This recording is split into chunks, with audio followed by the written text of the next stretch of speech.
একদিন আমার বাবা মা আমাকে রেখে আমার ফুপুর বাড়িতে যায়।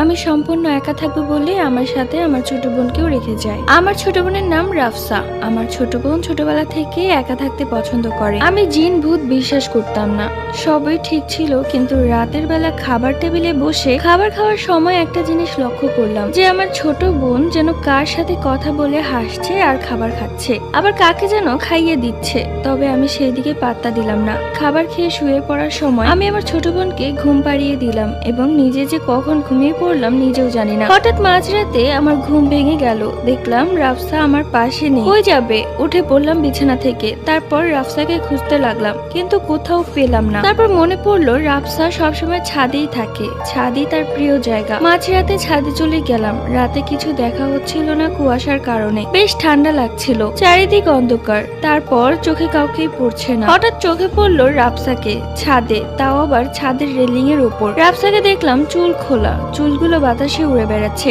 রাফসা কার সাথে যেন হেসে হেসে কথা বলছে, তার মুখে এক ভয়ঙ্কর হাসি। আমি তা দেখে বেশ অবাক হলাম। রাফসা রাফসা বলে ডাকলাম, কিন্তু সে আমার দিকে ঘুরেও তাকালো না। এরপর আমি আবার ডাকলাম, তখন সে আমার দিকে ঘুরে তাকালো। তার চোখ লাল এবং মুখে এক ভয়ঙ্কর হাসি। আমার এবার ভয় লাগলো। রাফসাকে দেখে মনে হচ্ছে তার উপর কেউ ভর করে আছে, কিন্তু আমি জিন বিশ্বাস করতাম না, তাই এই ব্যাপারটা আমি এড়িয়ে চললাম। রাফসাকে বললাম, তুই এত রাতে ছাদে কি করিস? রাফসা কোনো উত্তর দিল না। রাফসাকে আবার প্রশ্ন করলাম, তুই এত রাতে ছাদে কি করছিস? এবার রাফসা আমার দিকে এমন ভাবে তাকিয়েছিল যেন আমি কথা বলে দোষ করে ফেলেছি। আমার খুব বেশি ভয় লাগছিল।